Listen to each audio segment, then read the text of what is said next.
Bonsoir, bonjour, pardon. Tu m'entends?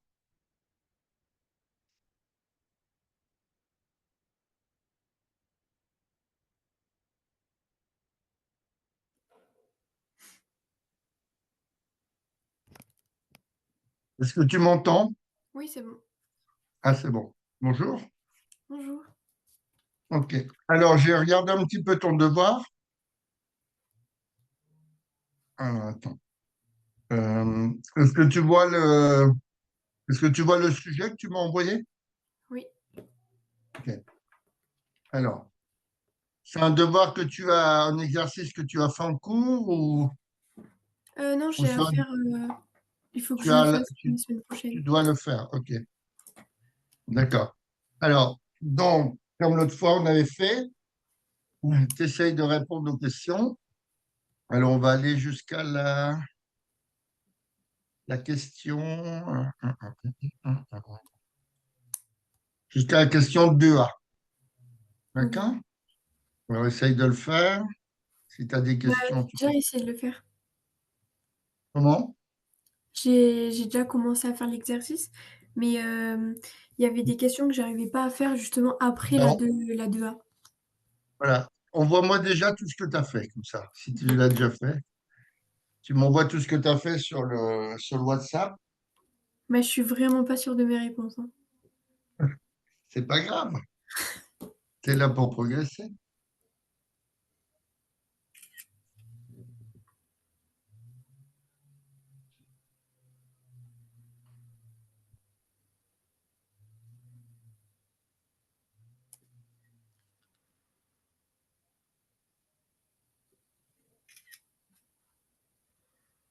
Je t'envoie.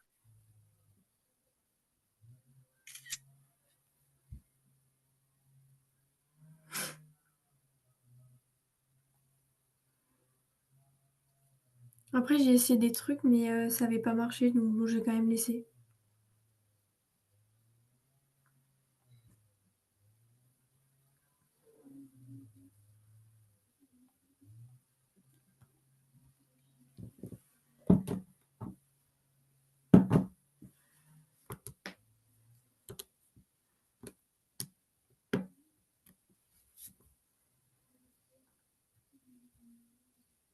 Alors, Après, il y a des trucs que j'ai marqués, mais j'étais pas sûre.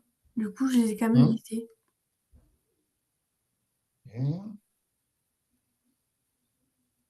Bon, bah, corrigeons ça, c'est pas grave.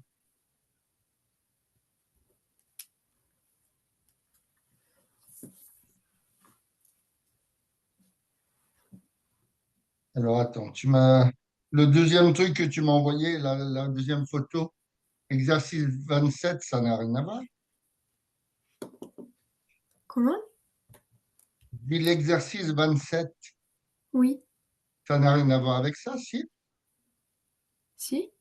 Observé par le... Ah oui, si, j'avais pas vu. Pardon, autant pour moi. Et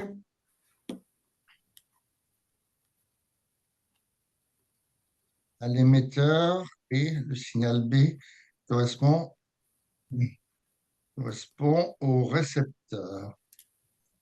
OK. Donc, il y a des bonnes réponses, mais il faut mieux expliquer.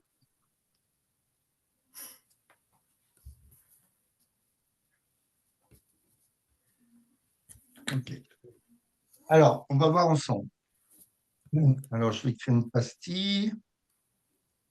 Euh, là, là.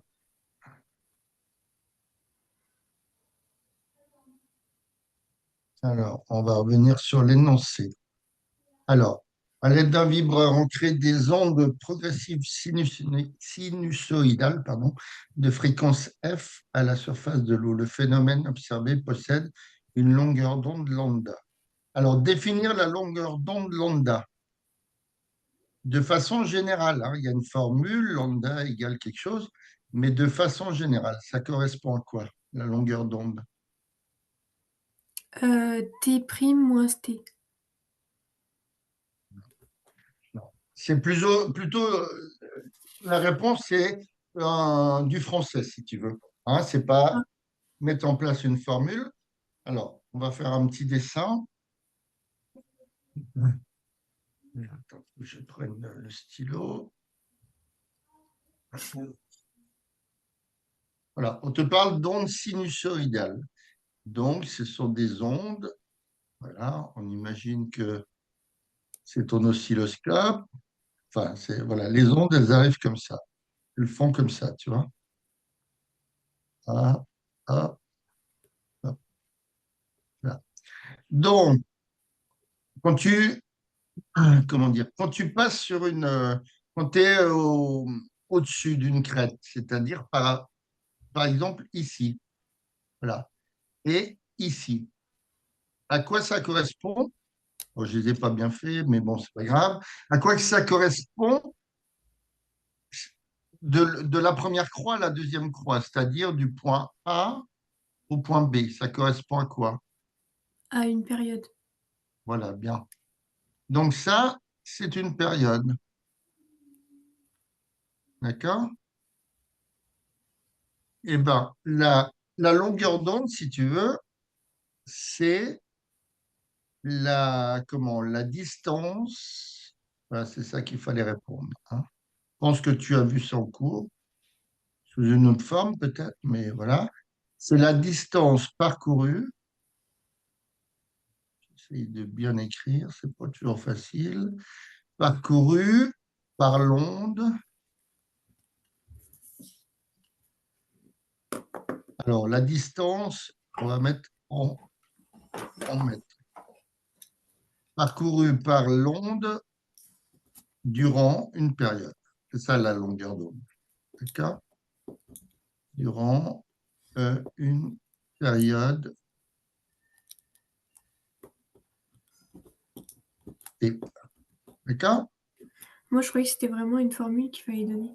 Voilà. Mais je pense que tu regarderas dans ton cours avec ta prof. Je pense que vous en avez parlé. Au pire, tu peux retrouver ça sur Internet. OK. Alors, la question, deuxièmement, quelle relation existe-t-il entre la longueur d'onde lambda, la fréquence F et la célérité? Voilà. Tu m'as mis quoi de beau? C égale lambda F. Ouais.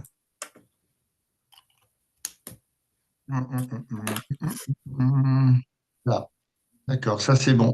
Donc C égale lambda F, d'accord? Hein. Et F, il est défini, comment je veux dire, ta fréquence, voilà. La fréquence, elle est définie comme ça. Donc ça c'est bon.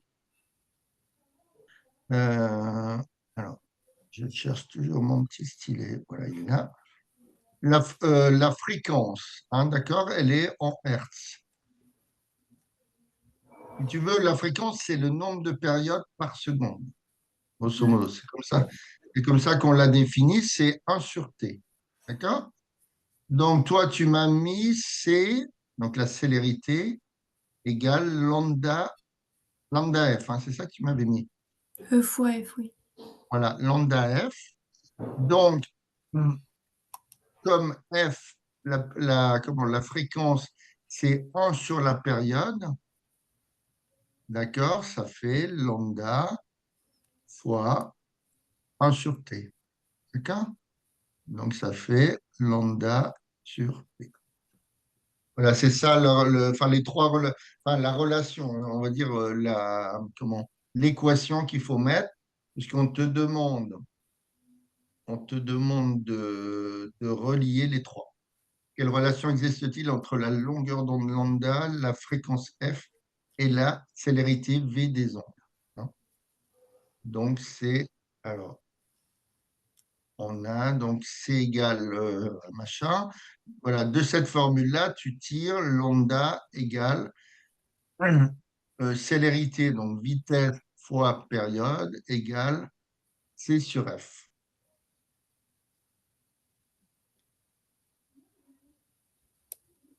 Alors, C égale lambda F. Alors, est-ce que je suis dans le bon sens, que je ne me trompe pas? C égale lambda F égale lambda sur T.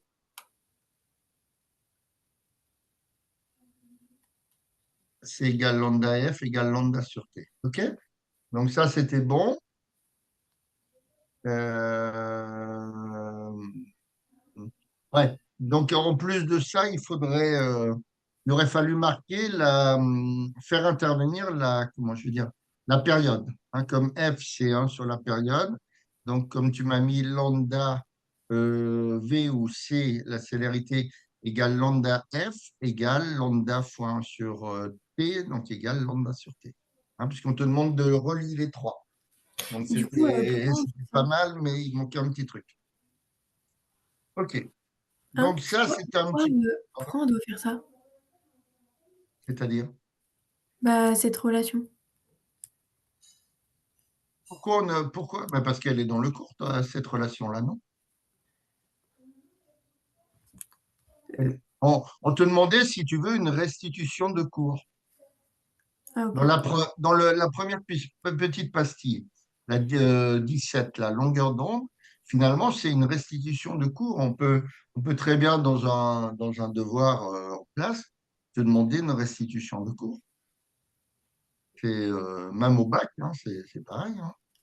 Au bac, entre autres, avant, je ne sais pas encore maintenant, mais tu as une démonstration, par exemple en maths, une démonstration, un truc à démontrer. Voilà.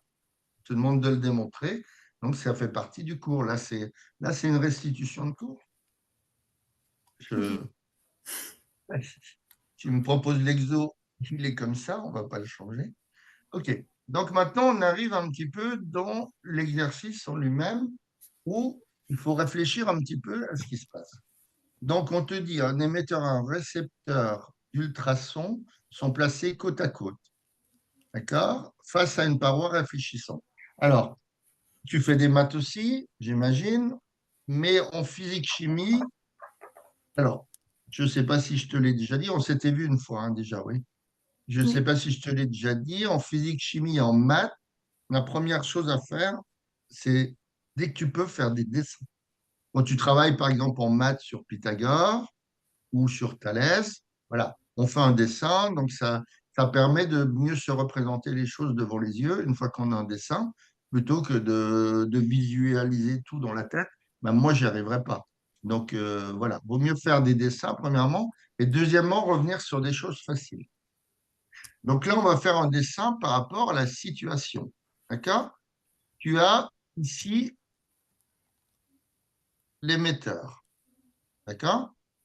Et on te dit qu'ils sont côte à côte.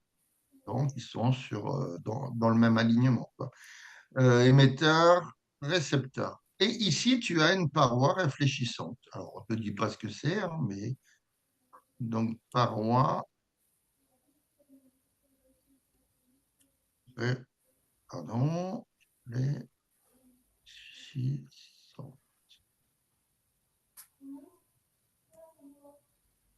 OK, ça marche. Alors, on te dit, blabla, l'émetteur émet des salves d'ultrasons. Les tensions de sortie de l'émetteur A et du récepteur B sont observées sur l'écran d'un oscilloscope et sont données sur la figure ci-contre. Donc, on te donne une échelle, hein, une échelle sur l'axe horizontal du temps. Alors, on te demande déjà en quoi une onde ultrasonore est une onde mécanique progressive. Alors, est-ce que tu m'as répondu à ça? Je ne sais pas.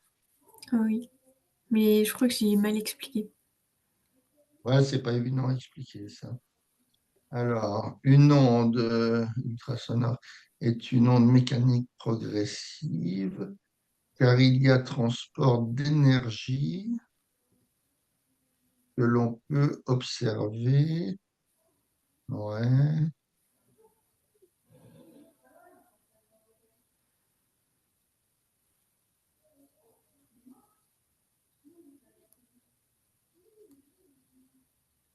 Alors, là, tu l'expliques un petit peu comment? D'un point de vue de l'exercice, soit, mais c'est plutôt de façon générale, tu vois, qu'il faut l'expliquer. Hein. Hein, c'est une onde, comment je veux dire, une onde ultrasonore, c'est une onde progressive. Alors, qu'est-ce que c'est qu'une onde? C'est un déplacement d'énergie, mais il faut qu'il y ait de la matière. C'est-à-dire, si, par exemple, tu es dans le vide, hein, ça ne se déplace pas. C'est comme ça. Il faut de la matière. Donc, tu peux avoir une onde progressive qui se déplace dans l'eau, dans l'air, dans l'huile, enfin, dans ce que tu veux. Il faut de la matière. Hein. Donc, bon, la réponse, hein, voilà, je l'ai un petit peu repris donc tu regarderas hein, sur Internet. Les ondes ultrasonores sont des ondes mécaniques qui engendrent des oscillations dans les milieux qu'elles traversent. Les signaux peuvent être exploités. Donc ça répond un petit peu à la dernière question. Dans un objectif diagnostic en échographie, etc. Hein. Donc bien souvent, quand ils te font je sais pas, ça a déjà passé une radio à l'hôpital, une écho? Oui, Ouais. Bon, voilà, on t'envoie des ondes finalement qui vont arriver quelque part, hein, par exemple au niveau de, je sais pas, d'un rein, par exemple, et ça va être restitué. Et là, bah, on essaye de visualiser s'il y a un problème, enfin, etc., etc. Donc, c'est un petit peu ça. Donc, ça, la partie échographie, là, entre parenthèses, Doppler, élasto, voilà, c'est un peu des termes, moi, je veux dire, médicaux, mais voilà, c'est un petit peu pour expliquer la toute dernière question. Alors, puisque l'onde sonore est un milieu constitué de particules de matière est nécessaire. Hein. Donc, c'est ce que je t'ai dit tout à l'heure. Une onde ne se propagera jamais dans le vide. Hein, tu as déjà entendu parler de, on fait le vide dans un tube à essai, voilà. Donc là, il n'y aura pas de propagation. Ainsi, le milieu de propagation de l'onde a une influence sur sa vitesse de propagation. Donc ça, c'est un petit peu, voilà, une réponse Internet. Voilà. Non, mais ce qui est important, c'est que c'est une onde mécanique parce que une onde mécanique, elle se déplace dès qu'il y a de la matière. Donc c'est un petit peu ça, c'est ce qui se passe là. Si on regarde notre exercice, ben, on est dans l'air, donc il y a de la matière, il y a des molécules, enfin, bon, etc. On n'est pas dans le vide. Alors, on arrive à la partie, pardon, on arrive à la partie deuxièmement, petit a, quel signal observé à l'oscilloscope correspond à l'émetteur, en interrogation, récepteur? Alors, tu l'as expliqué, c'est bien, donc c'était juste, mais il faut apporter un petit plus, hein, pour avoir le maximum au bac. Hein, il faut bien expliquer les choses aussi, parce qu'au bac, on tiendra compte de tes explications. Pourquoi? Si tu mets un résultat et que tu te trompes, je vois pas pourquoi on te mettrait des points. Par contre, si tu es, et les profs, les professeurs, ils sont, comment je veux dire, ils doivent corriger tous dans ce même état d'esprit. C'est que si tu mets des explications, bah, le correcteur, il va voir que tu as compris quelque chose dans ce que tu fais. Et donc, même si ton résultat à la sortie est faux, parce que tu t'es trompé en tapant la machine, par exemple, qu'est-ce que je veux dire? Il va peut-être te mettre 3,5 ou 4 points sur ça. Parce qu'il voit. Mais si tu ne mets pas d'explication, il ne saura pas si tu as vraiment compris ou pas. Et donc, si le résultat est faux, je ne vois pas pourquoi il mettrait des points. ok. Donc là, ce qui manque un petit peu, c'est pourquoi c'est euh, pourquoi sur l'oscilloscope. Quand tu regardes l'oscilloscope, c'est laquelle qui arrive en premier?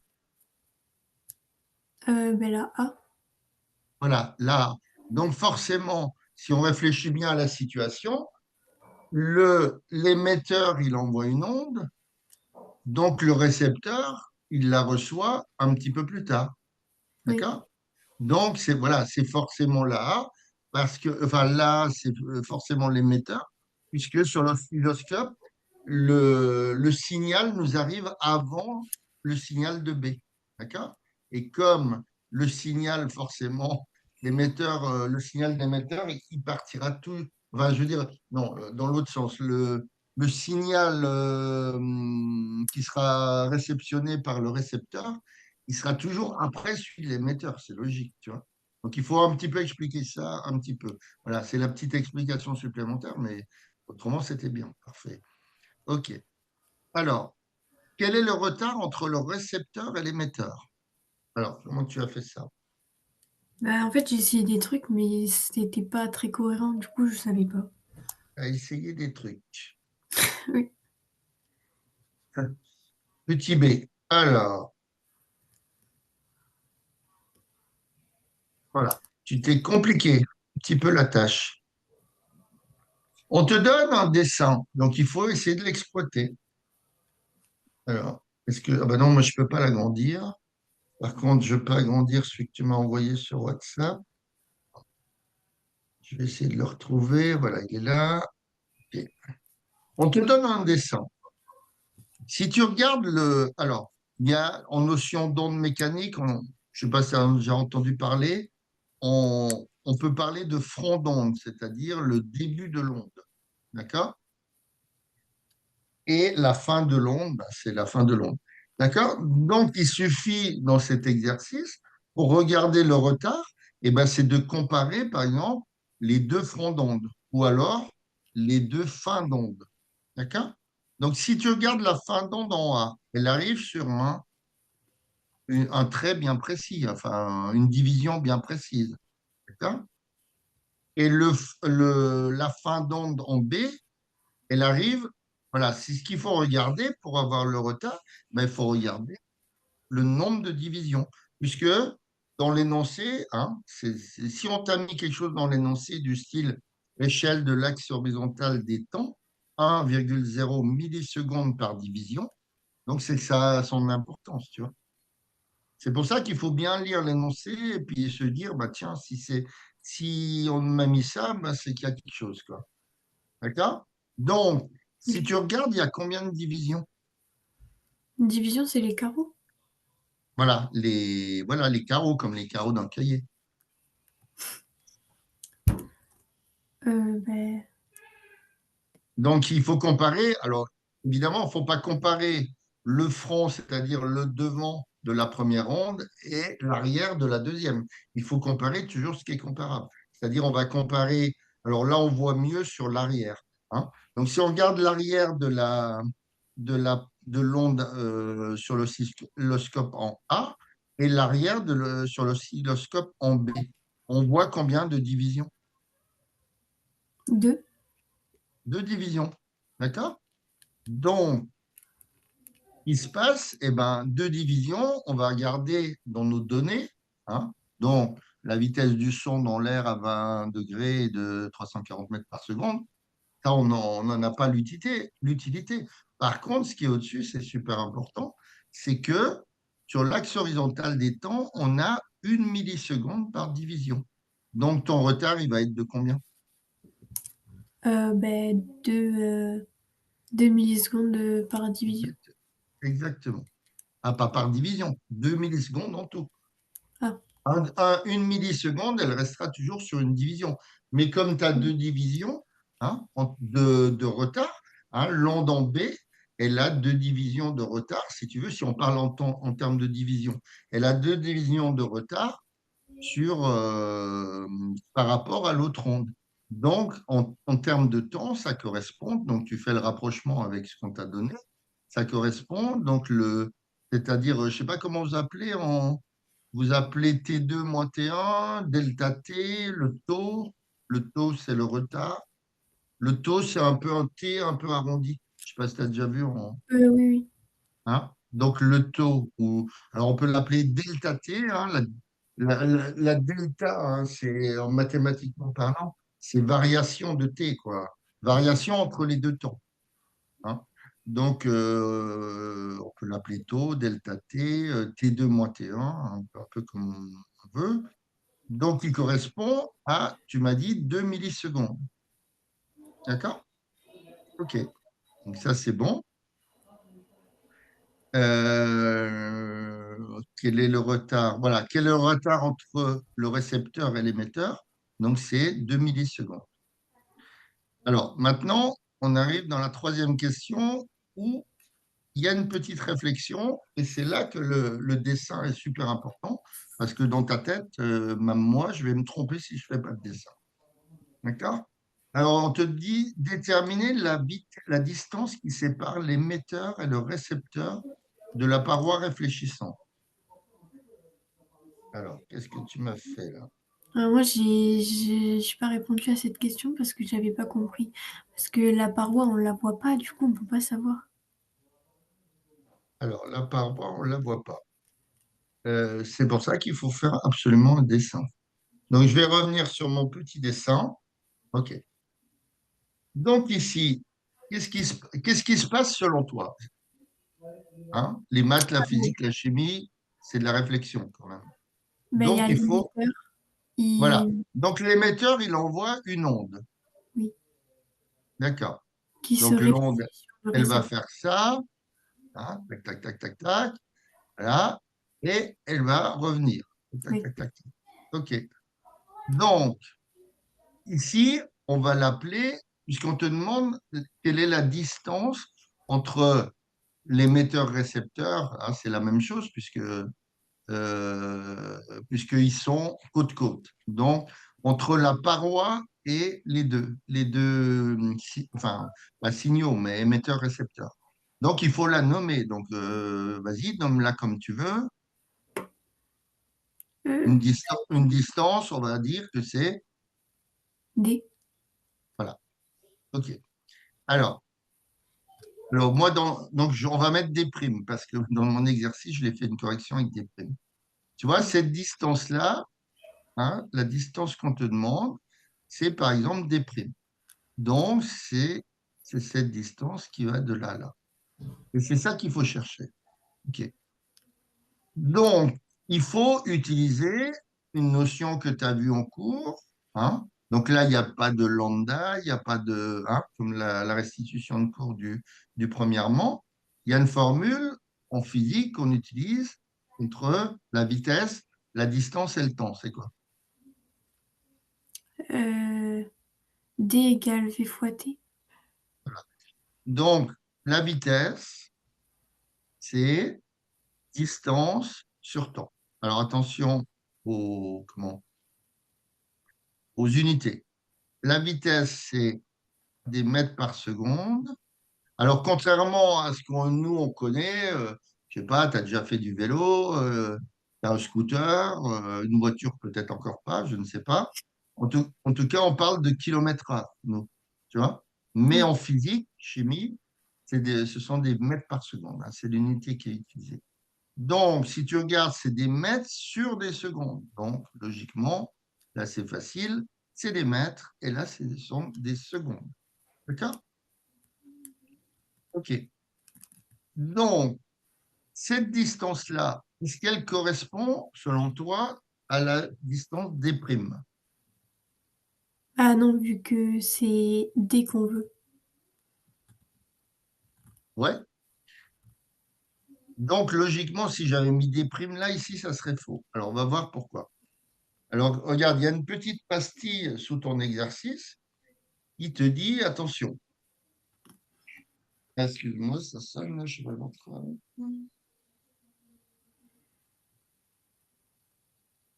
OK.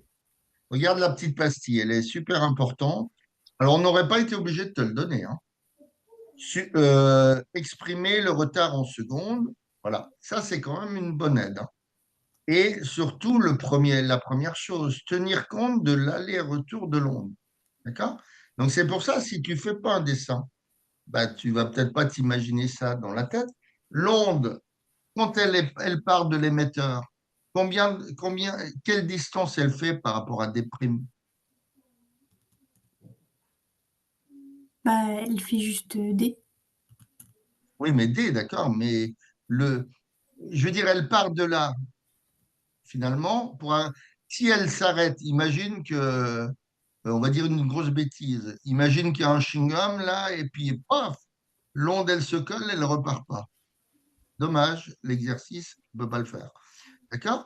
L'onde, elle part de l'émetteur, elle va jusqu'à la paroi, mais ça veut bien dire ce que ça veut dire, une paroi réfléchissante. L'onde, elle se réfléchit. Donc, elle va parcourir quelle distance? Bah, D et D prime. Alors, moi, je dirais des primes et des primes, c'est la même chose, non? Bon, regarde, l'onde, elle est là. cherche mon stylet. Voilà. L'onde, elle est ici. Elle va parcourir ça. D'accord? Oui. Donc ça, c'est des primes. D'accord? Oui, mais après, Mais elle elle a se... le retour. Eh ben oui, donc elle parcourt combien de fois des 2 primes? fois. Elle parcourt 2 fois des primes. Exactement. Donc, la chose qu'on t'a mis la pastille en dessous, le T en seconde, ça, normalement, tu es censé l'avoir vu en cours, donc on n'est pas obligé de te le mettre. Et d'un point de vue réflexion, la première partie, attention à l'aller-retour, ça, on n'est pas obligé de te le mettre. Tu vois. C'est pour ça qu'il faut faire des dessins, pour comprendre ce qui se passe dans une situation donnée. Autrement, tu risques de dire, bon, ben, c'est des primes, eh ben non, elle part finalement là pour cours 2. C'est un petit peu comme j'ai des exos sur les ondes. Euh, Comment dire, tu as, après j'effacerai parce que ça n'a rien à voir avec l'exercice, mais le principe est le même. Tu as un exo où on te dit à la surface de l'eau, il y a un bateau ou un sous-marin, peu importe. On va dire que c'est un bateau. Bon, moi, je ne sais pas bien dessiner, donc hop, allez, on va faire comme ça, c'est pas si mal que ça. Le, à la surface de l'eau, donc tu as un système, hein, en dessous du bateau, on va dire. Voilà, ici, tu as le fond marin, FM. OK? Il y a un système de l'eau qui envoie un signal. Donc là, c'est le même principe. Le signal, il fait ça, mais pour qu'il revienne au bateau. Donc ici, finalement, tu as un émetteur, hein, par exemple ici, et ici, tu as un récepteur. Donc on voit que si D ici, c'est la distance de là à là, pardon, on voit que le signal, il a parcouru une distance 2 fois D en tout. Tu vois? C'est exactement le même principe que l'histoire de notre paroi réfléchissante. Hein. Je crois que je l'avais proposé quand j'ai préparé les trucs, les exos pour toi la dernière fois. Je crois que cet exo, voilà, il y a un truc avec un sous-marin ou un bateau, il me semble. Mais le principe est le même. Mais si tu fais pas de dessin, tu risques de ne pas le voir. D'accord? OK. Donc, on va appliquer notre formule. Sauf que là, c'est la formule du cours. Hein. Donc, ici, on va dire que notre vitesse dans notre exo, hein, donc dans l'exo, hop, notre vitesse, c'est combien de fois enfin, combien de fois des primes, pardon. 2. Voilà. Donc, c'est 2 des primes sur le temps. D'accord? Donc, à nous de sortir. Alors, essayez de voir de me sortir la valeur de D' par rapport à tout ça. Comment tu ferais? Beh, on compte, les carreaux Ben non, il n'y a plus de sur carreaux là. l'exercice. Où c'est que tu vois les carreaux, toi? Sur l'exercice. Ah, les carreaux, c'est pour. Hein, on te dit une division, c'est 1 milliseconde. Ça, c'est pour le temps. Mais la distance, tu ne l'as pas. Puisqu'on te dit dans l'énoncé, on te dit que l'émetteur-récepteur sont côte-côte et on envoie le signal contre une paroi réfléchissante. Mais on ne te dit pas la distance. Donc, il faut que, finalement, quand tu as une équation, est-ce qu'on connaît V dans notre exercice? Oui. Ah, c'est la vitesse du son, je te la donne. Est-ce qu'on connaît T? Oui. Voilà. Donc, quand tu as une équation en maths, pardon, quand tu as une équation, il faut absolument maximum une inconnue. Si par exemple, tu as 2 inconnus, hein, mathématiquement parlant, il faut minimum 2 équations. Si tu en as 3, c'est bien. Si tu en as 10, c'est peut-être bien aussi. Mais si tu as 2 équations, il faut, si tu as, pardon, 2 inconnus, il faut absolument 2 équations. Donc là, on est dans ce cas-là. Hein. Si tu avais plusieurs inconnus, ça serait compliqué. Tu as une équation et tu as une inconnue. Donc forcément, tu vas trouver. D'accord. Donc, à partir de notre fameuse formule ici, est-ce que tu arriverais à sortir la valeur de D', hein? En physique, alors pas tellement en maths, mais beaucoup en physique-chimie, il faut, euh, il faut faire un calcul littéral déjà, hein, parce que des fois, ben, je vois peut-être pas trop en physique, si en physique ça existe aussi, mais des fois en chimie, les notions de volume, ils se suppriment. Donc c'est pour ça qu'on demande un calcul littéral. Alors, à partir de cette formule V égale 2D' sur T, comment tu pourrais sortir la valeur de D' en fonction de V et de T? Est-ce que tu n'as pas vu une histoire qui s'appelait le produit en croix en maths? Si, Voilà. Donc, je vais faire un petit exemple sur les. On va créer une pastille, ouais, puisque ça n'a rien à voir avec l'exercice. Hop, OK. Alors, quand j'ai une équation, par exemple, je sais pas, non, des fractions, pardon. J'ai deux quarts. Alors, mathématiquement, tu es bien d'accord que je peux simplifier cette fraction. Ça ferait oui. combien? Deux quarts, ça fait Euh, un demi. OK. Donc, on voit que quand on a une fraction, eh ben, alors, il y a longtemps, on va dire, on disait le produit des extrêmes par les moyens. Mais c'est le principe du produit en croix. Si tu regardes, tu fais la croix, 4 fois 1, c'est bien 2 fois 2. Si je prends, si je prends par exemple 8, 8 tiers, et j'ai envie de dire que c'est aussi 16 sixièmes. C'est vrai. J'ai oui, multiplié en haut et en bas, hein. Attention, quand on a les fractions, on doit multiplier en haut et en bas pour ne rien changer. Donc, ça fait 16 sixièmes. Alors, j'ai 8 fois 6, 48. 16 fois 3, 48. D'accord? Donc, quand j'ai mon équation V égale 2D' sur T, ici, c'est comme si je pourrais dire que j'ai V sur 1. D'accord? Pour avoir V, c'est forcément V sur 1.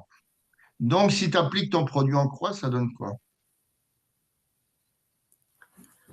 ben, ça fait V fois T divisé par 2T'.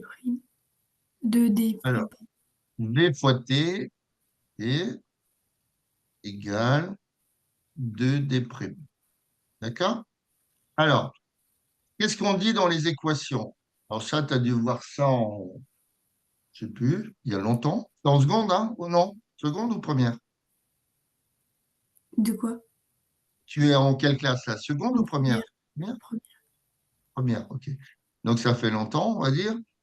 Quand tu as le principe des équations, si j'ai 2 égale 2, d'accord? J'ai le droit de rajouter n'importe quel nombre et ça ne change pas. Si je fais plus 3, ça fait plus 3 des deux côtés. 5 égale 5.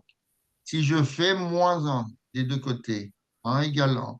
Donc, avec les équations, finalement, il faut toujours faire la même chose des deux côtés, hein. C'est un peu pareil pour les inéquations, mais il y a une petite subtilité, on ne va pas rentrer dans ce truc-là. Si je fais une multiplication, je multiplie par 4 de chaque côté, 8 égale 8. Je divise par 2 de chaque côté, 1 égale 1. D'accord? Donc, ça veut dire que alors, quand on a l'habitude, bon, on le fait directement, mais on peut utiliser ces fameuses équations en disant que V fois T égale donc 2D'.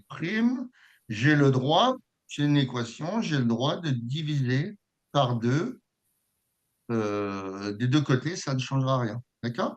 Parce que j'avais 2D', mais moi, 2D' ne m'intéresse pas. Moi, ce qui m'intéresse, c'est D'. Donc, je divise par 2. Donc, j'arriverai ici à D' égale P fois T sur D. Alors, quand tu as une équation comme ça, est-ce que tu sais que le 2 il part automatiquement en dessous du V fois T?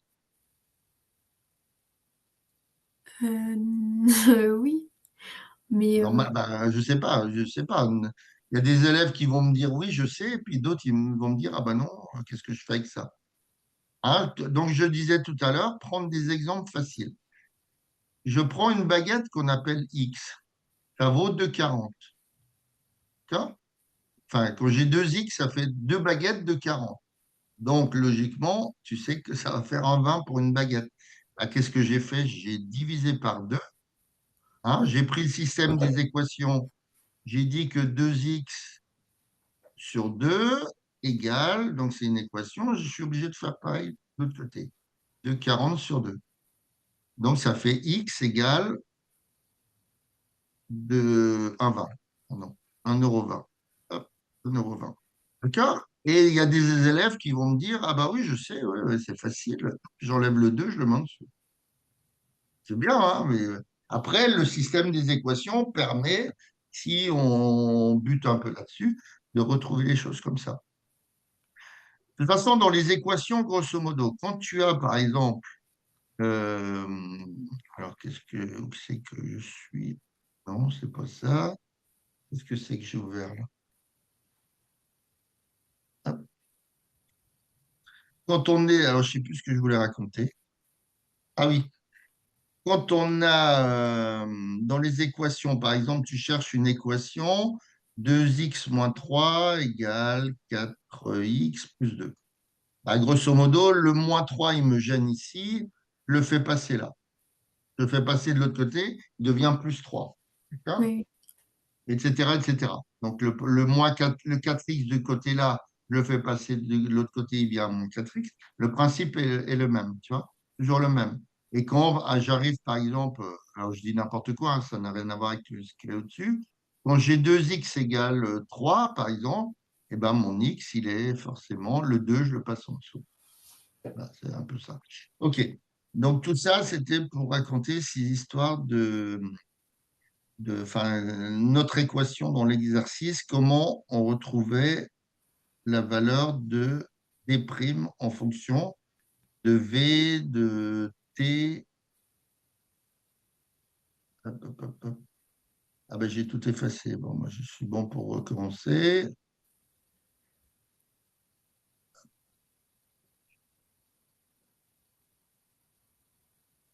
Voilà. Donc finalement, j'arrive ici à alors D' ici, pardon, D' égale donc V fois T'es- T sur 2. OK. Donc voilà, voilà mon équation littérale. Maintenant, je fais une application numérique. Sauf que, eh ben, dans l'application numérique, eh ben, il faut faire attention aux unités. Alors, le V, il vaut combien? B 1,2. Non, le V. Finalement, ça se passe où? Ça se passe dans l'air, donc c'est la vitesse du son, le V. Quand j'applique ma formule V égale distance sur temps, je prends la vitesse du son, non? On t'a donné ça dans les données. Donc, elle vaut combien ta vitesse du son, là, dans les données? Quand on exerce, 340. voilà, 340 mètres par seconde, Oui. normalement. Alors, est-ce que c'est la bonne unité des mètres par seconde? Non, c'est des mètres normalement. Non, une vitesse. Regarde, je te l'ai montré tout à l'heure. Quand je dis V égale D sur T, D, Ah c'est oui, des, bon sang. donc c'est des mètres par seconde. Donc, est-ce qu'il faut la modifier, les 340? Parce que quand on écrit la formule littérale, il n'y a que le résultat où on met l'unité. Mais on ne va pas mettre mètres par 340 mètres par seconde. On va mettre 340. Donc, est-ce que c'est la bonne valeur, 340, ou il faut la modifier? Non, c'est bon. C'est bon, c'est la bonne valeur. D'accord? Alors, donc j'arrive à quoi? Alors, je vais inverser les choses parce que quand je cherche une inconnue, j'aime bien, moi, qu'elle soit la gauche, pardon. Donc, D' égale V fois T sur 2. OK. Alors, donc ça fait 340, on a dit c'était bon. Maintenant, bon, fois sur 2, c'est 0,0. bon. Ah oui, Alors, fois. Alors, le temps, je te rappelle, on avait trouvé, hein, seconde. on avait dit que le temps, c'était 2 millisecondes. Hein, puisqu'on avait deux divisions d'écart entre la fin des deux signaux. Donc, ça faisait une division, ça fait une milliseconde, donc on trouvait 2 millisecondes. Donc là, dans ma formule, pas littérale, ma formule numérique, je vais mettre quoi pour le temps là? Puisque c'est 2 millisecondes. 2,0. Hein? 2,0. Non. Ah, Hein? Mon temps, on a dit, alors je vais te le remettre là, le temps qu'on a trouvé, c'est 2 millisecondes. D'accord? Et ah oui, moi, si j'applique ma formule, le temps, ça doit être des secondes. Sinon, ça va être faux. Alors, quand j'ai 2 millisecondes, en secondes, ça fait combien? 0. Ouais. Alors, Faut convertir. est-ce que tu as, oui, est-ce que tu as vu les puissances de 10? En Euh, physique, physique chimie, on utilise beaucoup les puissances de 10 pour éviter de dire 0,000. Donc, si je fais 2 millisecondes, ça fait 2 10 puissance combien de secondes? Alors, tu sais puissance pas? 3. 10 puissance? 3. Alors, attention. 2 10, alors, 10 puissance 3, c'est combien? Ben, 3 0. C'est, voilà, c'est Et 1000. 1000. Donc, si tu me dis 2 10 puissance 3, ça me fait 2000 secondes. Beaucoup, je pense. Il faut que tu convertisses. Alors, on va prendre en milli, eh ben, par exemple, les millimètres. Hein, c'est un peu le même principe. Quand j'ai la colonne hein, de conversion, mètre, décimètre, centimètre, millimètre. D'accord? Donc, c'est un peu le même principe, hein, sauf que l'autre, c'est des secondes. Mais si je prends 2 millimètres, donc sachant que quand tu es dans une unité de longueur, tu mets un chiffre par colonne. Quand tu es dans des unités de surface, il faut 2 chiffres. Et dans des unités de volume, il faut 3 chiffres. Du coup, Alors, ça fait 3 0,2. voilà, je mets des zéros tant qu'il y ait plus. Hein. Si j'allais à l'autre bout de la France, ben, je mettrais jusqu'au bout de la France des zéros. Et ma virgule, je la mets où? Entre les centimètres et les millimètres. Attention, je veux des mètres. Si je veux des mètres, je la Ah mets bon? où, ma virgule? Ah bah du coup, entre mètre et décimètre. Voilà, voilà. Donc, 2 millimètres, ça fait 0,0. Donc, quand je dis 0,002,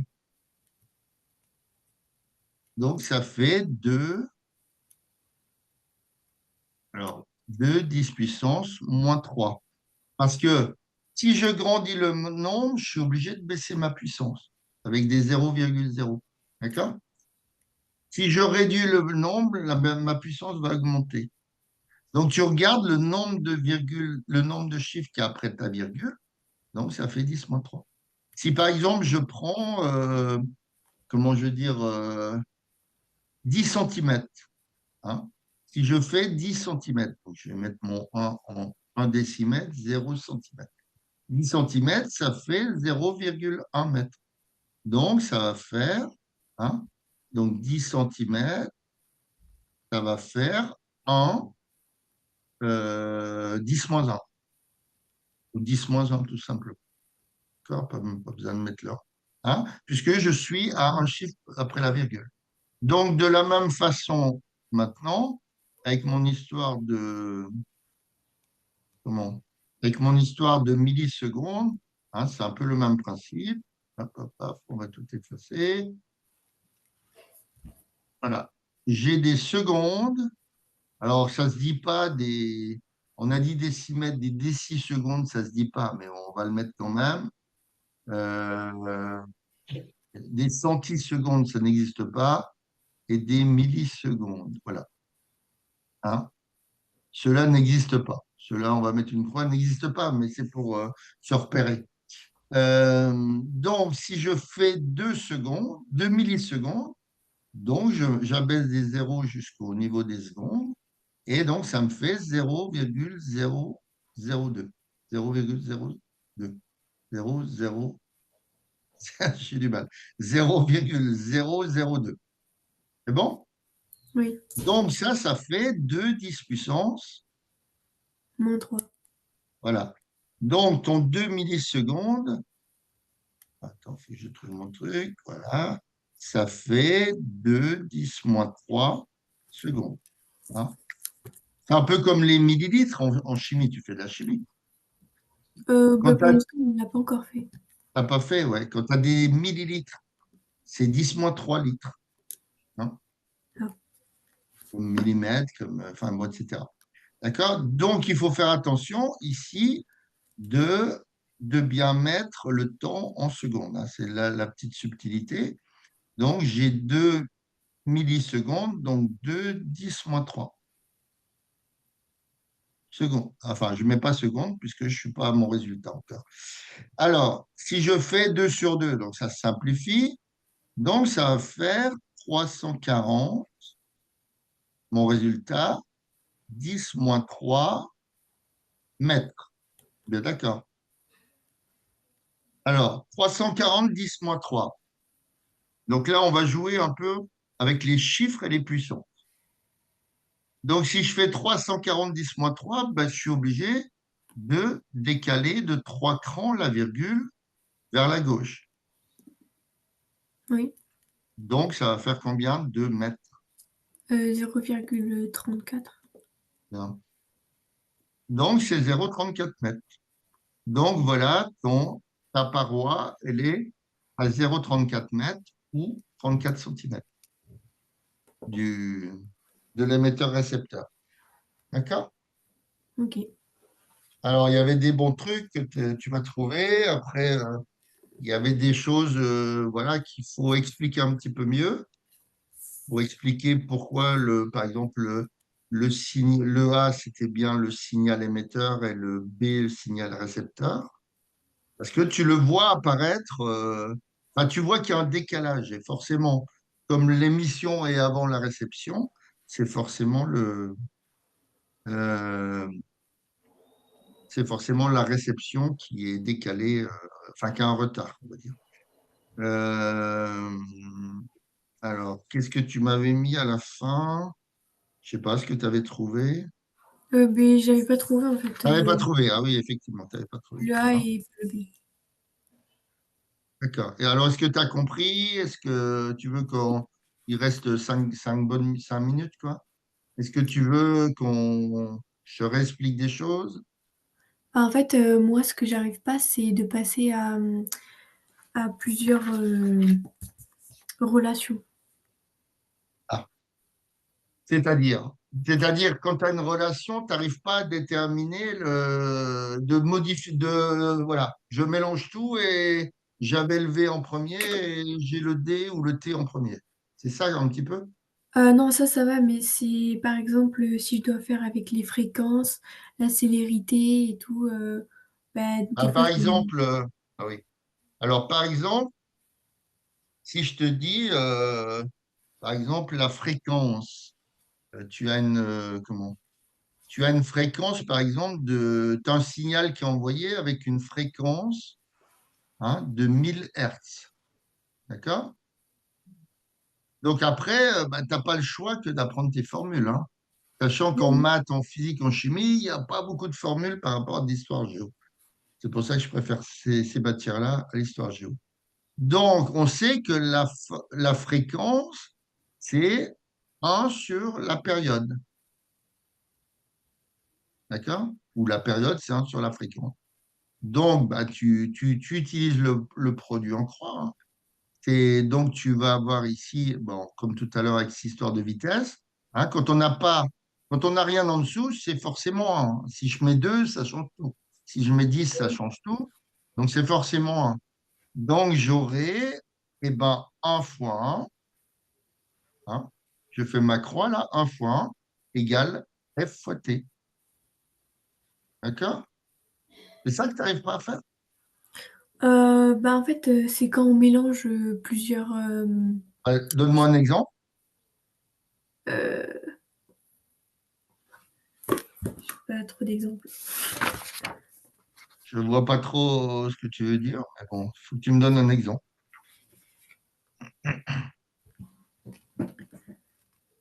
Ou tu me l'enverras après sur WhatsApp si tu veux. Je répondrai. Bah, Mais bon, là, j'ai encore 1 minute. Allez, 1 minute maxi. Il faut que je change après. bon, je sais plus. Bah, écoute, retrouve-la, tu me l'envoies sur WhatsApp et je te répondrai sur WhatsApp. OK. Mais pas avant ce soir, hein, parce que j'ai des cours là. D'accord? Autrement, l'ensemble de l'exercice, tu as compris le cheminement, Oui, ça va. hein, un petit peu. Donc, la difficulté, il n'est pas très très difficile cet exercice. La difficulté, ben, et encore, on te l'avait mis en petite pastille en dessous, hein. Là, tu as l'émetteur, là, tu as le récepteur, et là, tu as la paroi. Hein, la difficulté, ben voilà, si tu fais pas un dessin, c'est peut-être, ben, je vais dire, ah bah tiens, elle parcourt une distance D. Ben non, ma truc, elle fait ça et ça. Donc, elle parcourt une distance, enfin, on l'avait appelé D'. Elle parcourt 2D'. Hein, ça, c'est la difficulté. Et la deuxième difficulté, ben, c'est de passer de millisecondes en secondes, parce que si tu changes rien, ben, c'est faux. Tu vois? Par exemple, quand t'as pas, non, t'as pas du tout fait de chimie. Pas du tout. L'année dernière, tu en as fait un peu Ah quand même. si, si, mais pas cette Tu as année. vu la notion de concentration? Oui. Hein, concentration, c'est par exemple, non, nombre de moles, non, t'as pas vu. Concentration, la CG, concentration massique, CM, pardon. Bon, ça, tu verras peut-être l'année-ci, si tu ne l'as pas vu.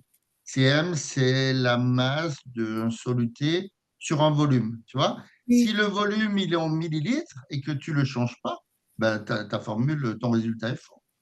D'accord? Il faut faire attention. Quand on apprend une formule, c'est bien, mais il faut regarder les unités. Par contre, le deuxième cas de figure où dans une formule, alors je dis n'importe quoi, hein, C, CA sur B, fois un volume zéro sur un volume V, sur un V0, d'indice zéro, sur un V1. Là, c'est moins gênant si tu ne modifies pas, parce que si ici tu as des millilitres et que là tu as des millilitres, dommage, qu'est-ce qu'il me fait lui?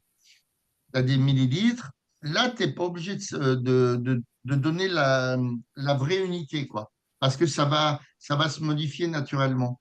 Mais quand tu n'as qu'une fois le volume dans une formule, ben, si par exemple tu dis je divise par 0, non, je divise par exemple un volume je dirais un volume de 10 millilitres.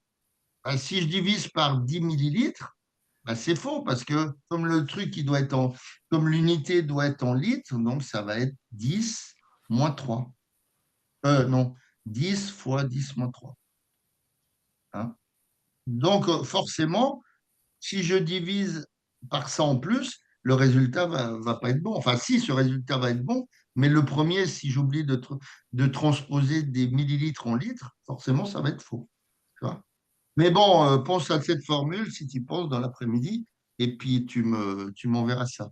D'accord? Je te répondrai. OK. Ok, bonne journée. Salut. Merci, au revoir. De rien.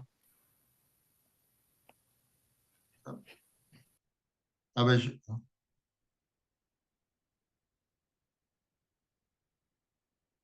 bon, il faut que je change.